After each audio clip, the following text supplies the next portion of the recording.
THE LAND THAT TIME FORGOT by Edgar Rice Burroughs. Chapter 7. October 8, 1916. This is the last entry I shall make upon my manuscript. When this is done, I shall be through. Though I may pray that it reaches the haunts of civilized man, my better judgment tells me that it will never be perused by other eyes than mine, and that even though it should, it would be too late to avail me. I am alone upon the summit of the great cliff overlooking the broad Pacific. A chill south wind bites at my marrow, while far below me I can see the tropic foliage of Caspak on the one hand and huge icebergs from the near Antarctic upon the other.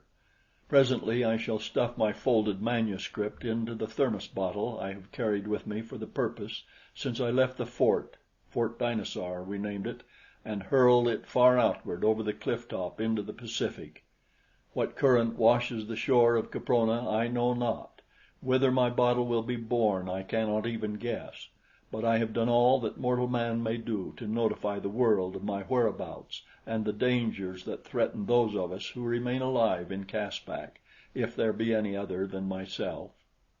About the 8th of September I accompanied Olson and von Schoenvorts to the oil geyser. Lys came with us, and we took a number of things which von Schoenvorts wanted for the purpose of erecting a crude refinery.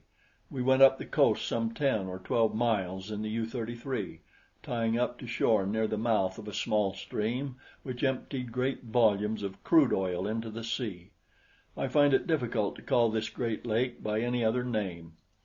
Then we disembarked and went inland about 5 miles, where we came upon a small lake entirely filled with oil, from the center of which a geyser of oil spouted. On the edge of the lake we helped von Schoenvorts build his primitive refinery. We worked with him for 2 days until he got things fairly well started, and then we returned to Fort Dinosaur, as I feared that Bradley might return and be worried by our absence. The U-33 merely landed those of us that were to return to the fort, and then retraced its course toward the oil well. Olson, Whitely, Wilson, Miss La Rue, and myself disembarked, while von Schoenvorts and his German crew returned to refine the oil. The next day Plesser and 2 other Germans came down overland for ammunition. Plesser said they had been attacked by wild men and had exhausted a great deal of ammunition. He also asked permission to get some dried meat and maize, saying that they were so busy with the work of refining that they had no time to hunt. I let him have everything he asked for, and never once did a suspicion of their intentions enter my mind. They returned to the oil well the same day, while we continued with the multitudinous duties of camp life. For 3 days nothing of moment occurred. Bradley did not return, nor did we have any word from von Schoenvorts. In the evening Lys and I went up into one of the bastion towers and listened to the grim and terrible night life of the frightful ages of the past. Once a saber tooth screamed almost beneath us, and the girl shrank close against me.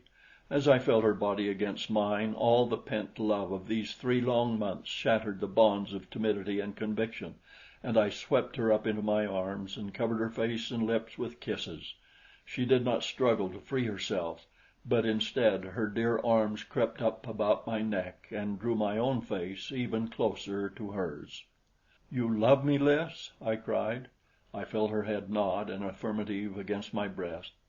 "Tell me, Lys," I begged. "Tell me in words how much you love me."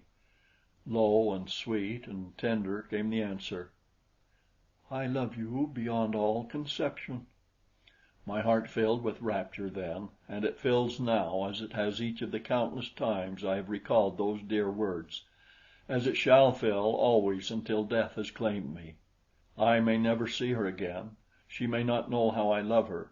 She may question, she may doubt, but always true and steady and warm with the fires of love, my heart beats for the girl who said that night, "I love you beyond all conception." For a long time we sat there upon the little bench constructed for the sentry that we had not as yet thought it necessary to post in more than one of the 4 towers. We learned to know one another better in those 2 brief hours than we had in all the months that had intervened since we had been thrown together. She told me that she had loved me from the first, and that she never had loved von Schoenvorts, their engagement having been arranged by her aunt for social reasons.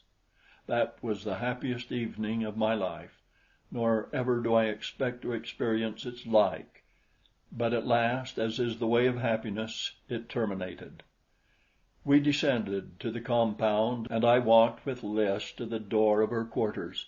There again she kissed me and bade me good night, and then she went in and closed the door. I went to my own room, and there I sat by the light of one of the crude candles we had made from the tallow of the beasts we had killed, and lived over the events of the evening. At last I turned in and fell asleep, dreaming happy dreams and planning for the future, for even in savage Caspak I was bound to make my girl safe and happy. It was daylight when I awoke. Wilson, who was acting as cook, was up and astir at his duties in the cookhouse.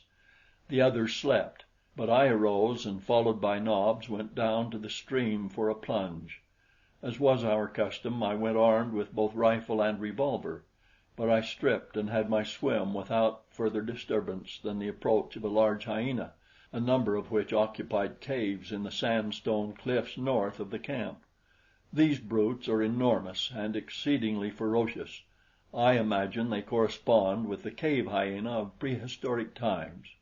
This fellow charged Nobs, whose Capronian experiences had taught him that discretion is the better part of valor, with the result that he dived head foremost into the stream beside me after giving vent to a series of ferocious growls which had no more effect upon Hyena spelaeus than might a sweet smile upon an enraged tusker.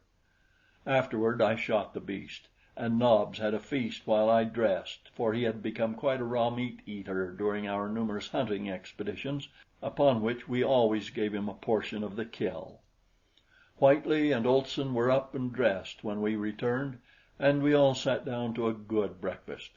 I could not but wonder at Lys's absence from the table, for she had always been one of the earliest risers in camp. So about 9 o'clock, becoming apprehensive lest she might be indisposed, I went to the door of her room and knocked. I received no response, though I finally pounded with all my strength. Then I turned the knob and entered, only to find that she was not there. Her bed had been occupied, and her clothing lay where she had placed it the previous night upon retiring, but Lys was gone. To say that I was distracted with terror would be to put it mildly. Though I knew she could not be in camp, I searched every square inch of the compound and all the buildings, yet without avail. It was Whitely who discovered the first clue, a huge human-like footprint in the soft earth beside the spring, and indications of a struggle in the mud. Then I found a tiny handkerchief close to the outer wall. Lys had been stolen. It was all too plain. Some hideous member of the ape-man tribe had entered the fort and carried her off. While I stood stunned and horrified at the frightful evidence before me, there came from the direction of the great lake an increasing sound that rose to the volume of a shriek. We all looked up as the noise approached, apparently just above us, and a moment later there followed a terrific explosion which hurled us to the ground. When we clambered to our feet, we saw a large section of the west wall torn and shattered. It was Olson who first recovered from his daze sufficiently to guess the explanation of the phenomenon. "A shell!" he cried. "And there ain't no shells in Caspak besides what's on the U-33. The dirty boches are shelling the fort. Come on!" And he grasped his rifle and started on a run toward the lake. It was over 2 miles, but we did not pause until the harbor was in view, and still we could not see the lake because of the sandstone cliffs which intervened. We ran as fast as we could around the lower end of the harbor, scrambled up the cliffs, and at last stood upon their summit in full view of the lake. Far away down the coast toward the river through which we had come to reach the lake, we saw upon the surface the outline of the U-33, black smoke vomiting from her funnel. Von Schoenvorts had succeeded in refining the oil. The cur had broken his every pledge, and was leaving us there to our fates. He had even shelled the fort as a parting compliment, nor could anything have been more truly Prussian than this leave-taking of the Baron Friedrich von Schoenvorts.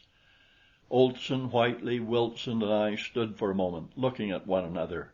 It seemed incredible that man could be so perfidious, that we had really seen with our own eyes the thing that we had seen; but when we returned to the fort, the shattered wall gave us ample evidence that there was no mistake.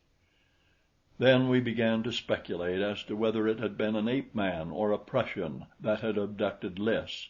From what we knew of von Schoenvorts, we would not have been surprised at anything from him; but the footprints by the spring seemed indisputable evidence that one of Caprona's undeveloped men had borne off the girl I loved. As soon as I had assured myself that such was the case, I made my preparations to follow and rescue her. Olson, Whitely, and Wilson each wished to accompany me, but I told them that they were needed here, since with Bradley's party still absent and the Germans gone, it was necessary that we conserve our force as far as might be possible. Chapter 8